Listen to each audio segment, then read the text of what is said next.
Hello everyone, नमस्कार दोस्तों। मेरा नाम है आलोक वाजपेयी। आप लोग जुड़ चुके हैं इस समय इंडिया के number 1 study channel wifi study पर, और आप लोग इस समय यहाँ पर पढ़ने वाले हैं बहुत ही शानदार जानदार प्रश्न। ग्रुप डी की तैयारी कर रहे हैं, CBT 2 की तैयारी कर रहे हैं। डेट आपकी आ चुकी हैं, तो एक बार बिल्कुल एग्जाम का अनाउंस हो चुका है, आप सारे लोग जानते हैं। और ऐसे विद्यार्थी जो लेखपाल की भी तैयारी कर रहे हैं उनके लिए भी ये क्लास बहुत महत्वपूर्ण है। खासकर रेलवे वालों के लिए, एनटीपीसी वालों के लिए, ग्रुप डी वालों के लिए क्लास बहुत महत्वपूर्ण है। सबसे पहले आप सभी लोग मुझे अनअकैडमी लर्नर ऐप पर जरूर फॉलो कीजिए। अगर लर्नर ऐप पर मुझे फॉलो नहीं किया है तो आप सारे लोग फॉलो करोगे। मेरा नाम सर्च करना है वहां पर, आलोक कुमार वाजपेयी। आलोक कुमार वाजपेयी के नाम से आप सारे लोग फॉलो करोगे तो मेरी हर एक क्लास का नोटिफिकेशन, जो लर्नर ऐप पर क्लासेस हो रही हैं उनका आप लोगों को जरूर मिल जाएगा। और देखिए यहां पर आप लोग देख सकते हो, जीएस के भी मेरे से पढ़ोगे और हिंदी भी मेरे से पढ़ोगे, दोनों चीजें आप लोग यहाँ पर पढ़ सकते हैं। और लाइव क्लासेस में जरूर जुड़िए, प्लस कोर्स जरूर लीजिए। AB सर 10 कोड लगा करके आप सभी लोगों को प्लस कोर्स जरूर अवेल करना है। जितने भी विद्यार्थी हमारे साथ में यहाँ पर जुड़ते हो सभी लोग प्लस कोर्स लीजिए, अनअकैडमी पर सब्सक्रिप्शन लीजिए AB सर 10 कोड लगा करके। और देखिए ये यहाँ पर आप लोग देख सकते हैं कि अगर कोई डाउट होता है, आपके पास कोई क्वेश्चन है, आंसर नहीं मिल रहा है, तो आपको परेशान होने की जरूरत नहीं है। सीधे अनअकैडमी लर्नर ऐप पर एक नया फीचर है, आज का डाउट बाय अनअकैडमी, वहां पर इमेज बनाइए, सेंड कर दीजिए, इंस्टेंट आंसर मिलेगा। कोई भी यहां पर टेस्ट सीरीज आप लोग ले सकते हैं, एकदम फ्री है। रेज हैंड का प्रयोग किया करिए जब आप लर्नर ऐप पर क्लास करते हो, तो भैया रेज हैंड का प्रयोग आप सभी लोग जरूर किया करोगे, जिससे सीधे एजुकेटर से आप लोग बातचीत करके अपने प्रश्न समाधान कर सकते हैं।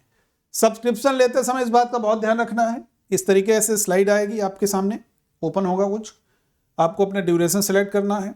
नीचे रेफरल कोड बॉक्स में कैपिटल लेटर में भैया AB सर 10 आपको लिख करके यहाँ पर अप्लाई लिखा रहेगा, अप्लाई पर क्लिक कर दोगे, प्रोसीड टू पे कर दीजिए और हो गया सब्सक्रिप्शन। अब आप प्लस पर सारे एजुकेटर्स की क्लास कर सकते हैं। पहला सवाल आ गया भाई, फटाफट आंसर कीजिएगा। सीमेंट सामान्यतः किसका मिश्रण होता है? सीमेंट जो है किसका मिश्रण होता है? कैल्शियम और एल्यूमिनियम सिलिकेट का, या कैल्शियम सिलिकेट और कैल्शियम फेरेट का, या कैल्शियम एल्यूमिनेट और कैल्शियम फेरेट का, या चूना पत्थर और सिलिकॉन डाइऑक्साइड का? क्या आंसर होगा भाई? देखो भाई, बहुत बढ़िया सवाल है प्यारे विद्यार्थियों। सीमेंट सामान्यतः जो मिश्रण होता है वो होता है आपका कैल्शियम और एल्यूमिनियम सिलिकेट का, ये सीमेंट मिश्रण होता है, याद रखना है। अब अगर हम देखते हैं सीमेंट के बारे में, तो कैल्शियम के सिलिकेट और एल्यूमिनियम के यौगिकों का मिश्रण होता है। Calcium oxide silica aluminium oxide और लौह ऑक्साइड से निर्मित होता है। सीमेंट बनाने के लिए चूना पत्थर और क्ले के मिश्रण को एक भट्टी में उच्च तापमान पर जलाया जाता है, और उसके बाद इस प्रक्रिया के फलस्वरूप बने जो खंगर, जो क्लिंकर निकल के आता है, उसको जिप्सम के साथ मिलाकर के महीन पीस दिया जाता है, और अंतिम उत्पाद सीमेंट प्राप्त होता है, जिसको हम लोग पोर्टलैंड सीमेंट भी कहते हैं।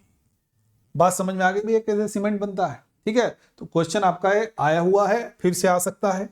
पाजीट्रॉन की खोज किसने की? दूसरा सवाल है, पाजीट्रॉन की खोज बच्चे किसने की? बढ़िया सवाल है। देखिए ये भी आपका आ सकता है, इससे रिलेटेड और भी बहुत सारे सवाल आ सकते हैं। कैसे बनेंगे और क्वेश्चंस मैं अभी आपको यहां पर बताऊंगा। पाजीट्रॉन की खोज जो करते हैं वो एंडरसन करते हैं, ठीक है। अब इलेक्ट्रॉन भी याद रखना, प्रोटॉन भी याद रखना, न्यूट्रॉन।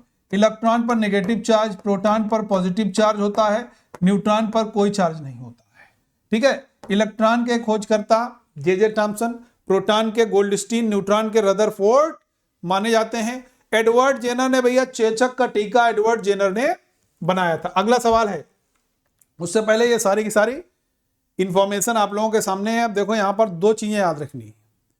जो कार्ल एंडरसन ने 1932 में भैया इसकी खोज की थी, ठीक है, याद रहेगा, क्लियर है। मैंने क्या बताया? एंडरसन, पाजीट्रॉन, ठीक है, ये पॉइंट आप लोग याद रखोगे। इसका चिन्ह बीटा प्लस से इसको प्रदर्शित किया जाता है, ये पॉइंट आप लोगों को याद रखना है। ज्यादातर चिकित्सालय में उपयोग होने वाले एक्स किरणों में, जो एक्स किरण होते हैं उसमें न्यूट्रॉन, गामा किरण, प्रोटॉन, न्यूट्रिनो के साथ पाजीट्रॉन का भी उपयोग किया जाता है। ये एक महत्वपूर्ण है। और दूसरी सबसे महत्वपूर्ण चीज क्या है कि पॉजिट्रॉन, ये पॉजिटिव इलेक्ट्रॉन, धन आवेश युक्त इलेक्ट्रॉन होता है, इसको हम लोग पॉजिट्रॉन के नाम से जानते हैं। आगे बढ़ते हैं। काके और बारियर्स नामक रोग, नमक रोग नहीं, काके और बारियर्स नामक रोग जो हैं ये किस विटामिन की कमी से होते हैं? फटाफट आंसर करोगे। काके और बारियर्स जो रोग हैं किस विटामिन की कमी से होते हैं? क्या सही उत्तर होगा? बोलिएगा भाई फर्स्ट।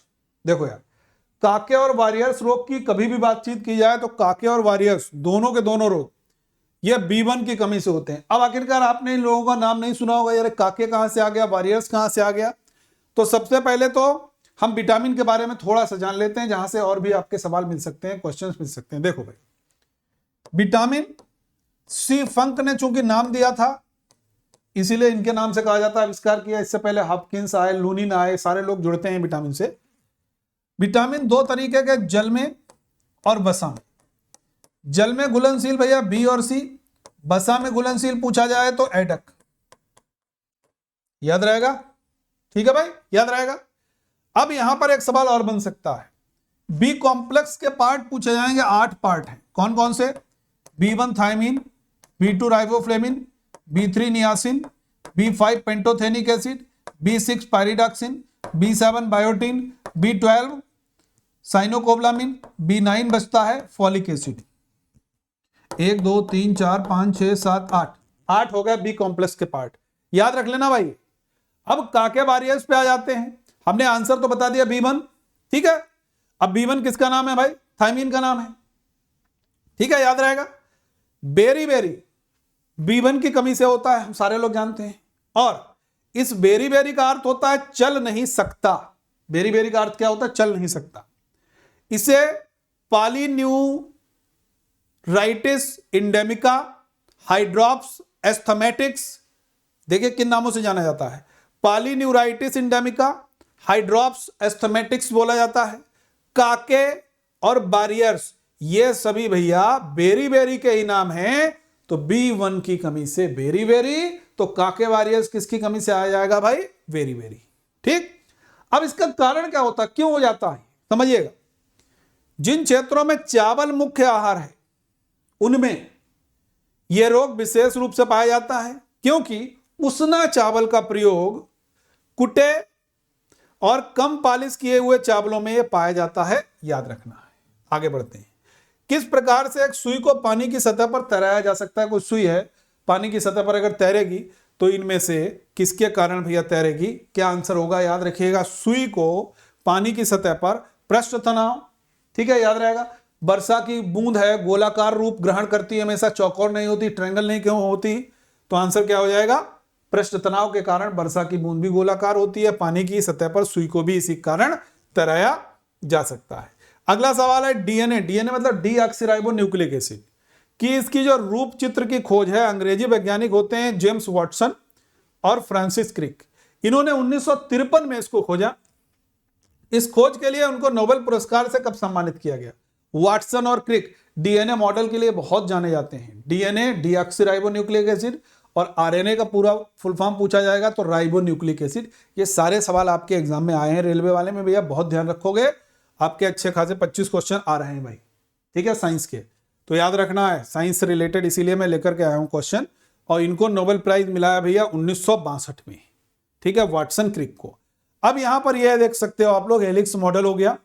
इस तरीके से डीएनए की संरचना होती है। यहां पर देखिए एक फॉर्म में हमने बता दिया, एक सीढ़ी नुमा संरचना है, आप देख सकते हैं सीढ़ी नुमा संरचना आपको ये लग रही है। आगे बढ़ते हैं भैया। एक्सेलेटर अधिकतम कितनी ऊंचाई तक कार्य कर सकते हैं? अब तो रेलवे स्टेशन पे जाओ, एयरपोर्ट पे तो बहुत पहले से थे, बस अड्डे पे भी हो गया एक्सेलेटर। इंटरनेशनल जो बस अड्डे बने बड़े शानदार बने हैं यार, शानदार जानदार एकदम, हर जगह है अब एक्सेलेटर।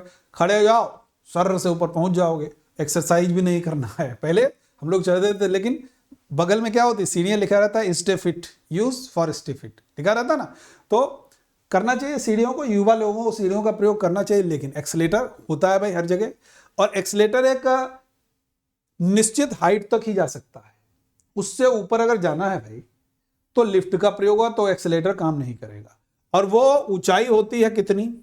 60 फुट या 60 फीट की ऊंचाई तक ही एक्सेलेटर काम कर सकता है। ये हो गया भैया एक्सेलेटर। देखो ये जाने वाला है, मॉल में होता है, आने वाला ऐसे तो होता है।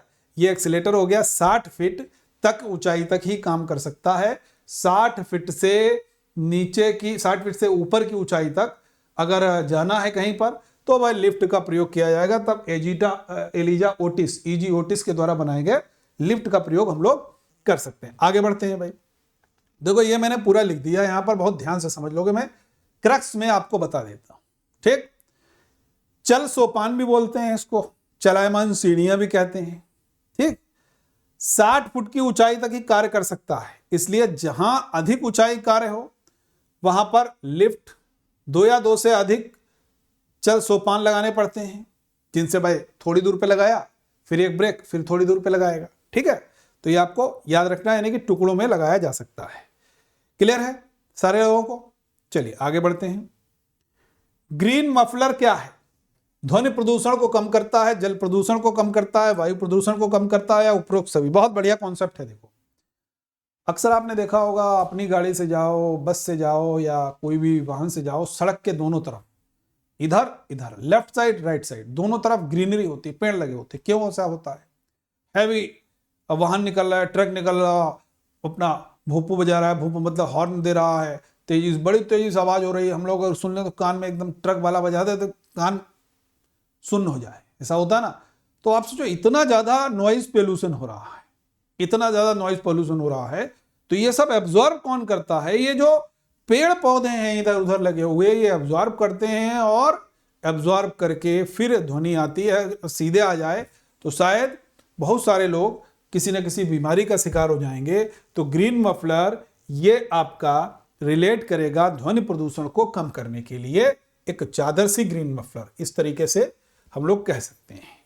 ठीक है, 4 से 6 पंक्तियों में वृक्षारोपण कर ध्वनि प्रदूषण को कम करने की एक टेक्निक है, ताकि घने पेड़ ध्वनि प्रदूषण को कम कर सकें, क्योंकि पेड़ ध्वनि को फिल्टर करते हैं और इसे नागरिकों तक पहुंचने से रोकते भी हैं। चौड़े पत्ते वाले सदाबहार छोटे वृक्ष भी ध्वनि प्रदूषण से संरक्षण प्रदान करते हैं, अतः इन वृक्षों का रोपण भी काफी लाभदायक माना जाता है। तो green muffler related to noise pollution, ध्वनि प्रदूषण। ठीक है, अब देखो यहां पर एक चीज समझ लोगे, बड़ा टेक्निकल है। अमेरिका के कृषि विभाग के जो अंतर्गत उसने एक रिसर्च किया, उसने पाया कि पेड़ों और झाड़ियों के द्वारा सही ढंग से निर्मित प्रतिरोधक के माध्यम से लगभग 10 डेसिबल या 50% तक ध्वनि प्रदूषण को कम किया जा सकता है। क्यों लोग कहते हैं भैया पेड़ पौधा लगाओ? पेड़ पौधे से बहुत सारी चीजें हैं, एक तो ऑक्सीजन, कार्बन डाइऑक्साइड वाला कॉन्सेप्ट है, वो तो है ही मानव जीवन के लिए, ये भी है, तमाम तरीके की चीजें हैं। लेकिन आजकल क्या होता है, जमीन पड़ी हुई, बड़ा बिल्डर आया, हटाया, मॉल बनाएगा, शॉपिंग मॉल बन गया भाई, लेकिन उससे नुकसान किसका है? हमारा, आपका, सभी का नुकसान है। और ये सारे नुकसान जो है ये अभी हम लोग ना देख पाए, लेकिन आगे आने वाले समय में हम लोग ये नुकसान बच्चे जरूर देख सकते हैं।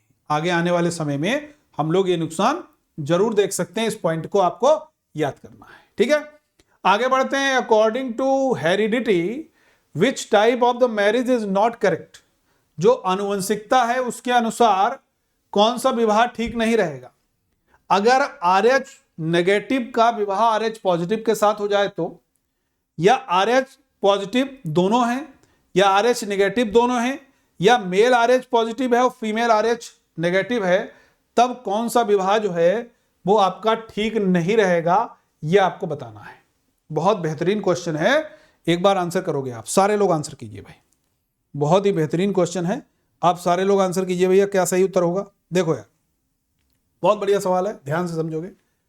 आनुवंशिकी के आधार पर RH पॉजिटिव मेल और RH नेगेटिव फीमेल, ये विवाह जो है वो ठीक नहीं रहेगा। कैसे नहीं ठीक रहेगा? देखो समझ लेना है। बेसिकली एक विशेष प्रकार का प्रोटीन होता है जिसे RH फैक्टर कहते हैं। ठीक है, ये रीसस बंदर से आया। इंसानों में जो ब्लड ग्रुप है और जो RH फैक्टर है, याद रखिएगा। ठीक है, इसका पता ऑस्ट्रिया के वैज्ञानिक कार्ल लैंडस्टीनर ने लगाया था। किसने लगाया था? Karl Landsteiner. और ब्लड ग्रुप के खोजकर्ता भैया यही थे। कार्ल लैंडस्टीनर को रक्त समूह का जनक भी कहते हैं, याद रखिएगा। और सबसे महत्वपूर्ण चीज क्या है, इन्होंने लैंडस्टीनर सामने ब्लड ग्रुप खोजे, O, AB, AB, ये सारे के सारे थे। अब इन्होंने कहा, बहुत ध्यान से समझिएगा, ये बड़ा एक महत्वपूर्ण बात भी है हमारे आपके लिए भी, और एग्जामिनेशन पॉइंट ऑफ व्यू से भी बहुत महत्वपूर्ण है। इन्होंने कहा कि भाई यह ब्लड ग्रुप है। सिस्टम के अनुसार इन्होंने कहा जिस पर एंटीजन ए है, जिस पर एंटीजन बी है, जिसमें दोनों एंटीजन ए बी हैं, ठीक है, और ओ पर कोई भी एंटीजन नहीं है, ओ में एंटीजन नहीं एंटीबॉडी होता है। RH फैक्टर रीसस बंदर से आता है, हम लोग जानते हैं, ठीक है, याद रहेगा। फिर उन्होंने कहा कि भाई यदि किसी के रक्त में या प्रोटीन है RH, तो हम लोग कहेंगे RH पॉजिटिव है, और जिसमें ये नहीं है तो वो क्या है, RH नेगेटिव है। इसी के आधार पर पॉजिटिव नेगेटिव में इसको ब्लड ग्रुप को डिवाइड कर दिया जाता है। यदि महिला RH नेगेटिव है, ठीक है, यदि महिला RH नेगेटिव है और बच्चे के पिता RH पॉजिटिव है, तो गर्भ धारण करने में विशेष देखभाल की आवश्यकता होती है। यदि महिला RH पॉजिटिव, पुरुष RH पॉजिटिव, कोई दिक्कत नहीं। महिला पुरुष दोनों नेगेटिव, कोई दिक्कत नहीं। यदि महिला पॉजिटिव पुरुष नेगेटिव, तब भी कोई दिक्कत नहीं। लेकिन यदि महिला नेगेटिव और पुरुष पॉजिटिव, तो बच्चा RH पॉजिटिव या नेगेटिव हो सकता है। लेकिन यहां पर आप लोग देखा कि ये विशेष देखभाल की जरूरत भी यहां पर पड़ेगी। ठीक है, क्लियर हुआ। अगला सवाल है, एक भारित ट्रॉली बैग है, उसको चलाना शुरू किया, उसको उस बल की अपेक्षा अधिक बल लगाना पड़ता है। देखते हो ना, जैसे मान लीजिए एक भारी ट्रॉली बैग को चलाना शुरू करने के लिए आपको उस बल की अपेक्षा अधिक बल लगाना पड़ता है जो चलते हुए ट्रॉली बैग को चलाने में लगता है। इसका एक उदाहरण क्या होगा?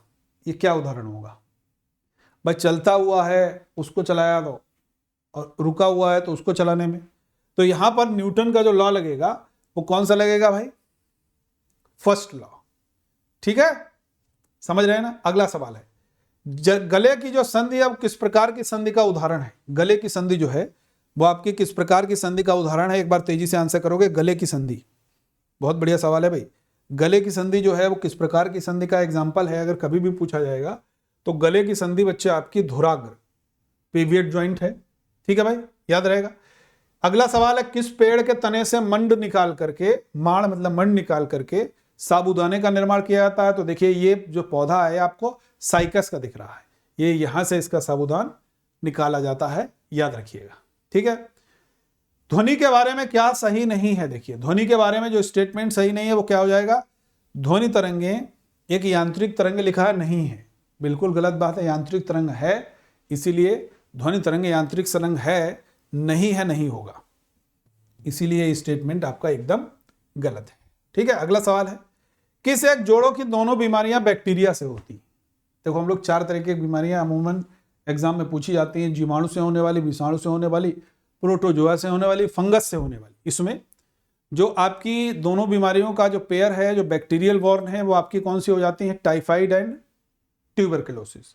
साल्मोनेला टाइफाइसा इसके बैक्टीरिया का नाम, माइकोबैक्टीरियम ट्यूबरकुलोसिस इसके बैक्टीरिया का नाम। रेबीज होती है भाई वायरस से, तो इसलिए होगा नहीं। एड्स वायरस से होगा नहीं। इन्फ्लुएंजा वायरस से, तो ये पेयर भी आपका नहीं हो सकता है, याद रखना है। क्लियर है भैया? यहां तक सारे विद्यार्थियों को यहां तक क्लियर हुआ होगा? ठीक है भाई। तो ये कुछ क्वेश्चंस आपको निश्चित रूप से बहुत सारी हेल्प करने वाले हैं मेरे प्यारे विद्यार्थियों, इस बात का आप लोगों को ध्यान रखना है।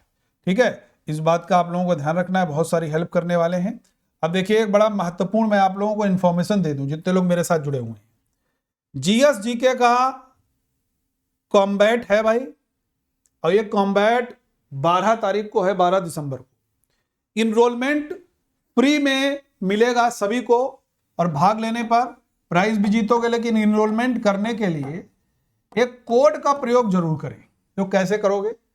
एक लिंक मैं इस वीडियो के नीचे आपको कमेंट सेक्शन में प्रोवाइड कराऊंगा, उस लिंक पर क्लिक करोगे, उसमें आपका फ़ोन नंबर, मोबाइल नंबर पूछेगा, मोबाइल नंबर भर देना है। जैसे भरोगे आप लोग मोबाइल नंबर एंटर करोगे, वैसे आपके मोबाइल पे एक OTP आएगा, OTP उसमें फिल कर देना है, फिर इनरोल कर लेना है।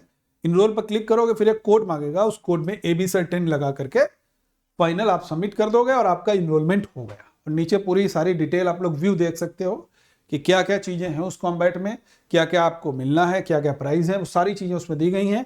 तो आप लोग ABSir10 कोड लगा करके भैया इनरोलमेंट फटाफट कर लोगे। और आज का डाउट बाय अकेडमी पर सारे लोग बच्चे यहाँ पर जुड़ा करो, ये फ्री आप लोग देख सकते हो टेस्ट हैं। रेज हैंड का प्रयोग किया कीजिए आप सारे लोग, और सब्सक्रिप्शन लेने पर ड्यूरेशन सेलेक्ट कीजिए, यहाँ रेफरल कोड बॉक्स में मेरा कोड लगाइए ABSIR10, अप्लाई पर क्लिक कीजिए, प्रोसीड टू पे कीजिए और हो गया सब्सक्रिप्शन। आज के लिए बहुत विशेष मौका है सारे विद्यार्थियों के लिए, 12 बजे तक। 1 साल या 1 साल के ऊपर सब्सक्रिप्शन लेने पर 6 महीने का फ्री सब्सक्रिप्शन, और मेरा कोड लगाइए ABSIR10, उससे डिस्काउंट भी। तो 6 महीने का फ्री सब्सक्रिप्शन प्लस डिस्काउंट आप लोगों को ABSIR10 से मिल रहा है। तो भैया आप सारे लोग 12 बजे से पहले सब्सक्रिप्शन जरूर कर लीजिएगा। ठीक है मेरे प्यारे विद्यार्थियों, क्लियर है? सेशन अच्छा लगा हो लाइक कीजिए, शेयर कीजिए और चैनल को बच्चे सब्सक्राइब जरूर कीजिए। Okay, thank you everyone. जय हिंद, बढ़िया से रहें, सावधान रहें, सतर्क रहें, सुरक्षित रहें और मन लगा करके पढ़ते रहें। Okay, thank you.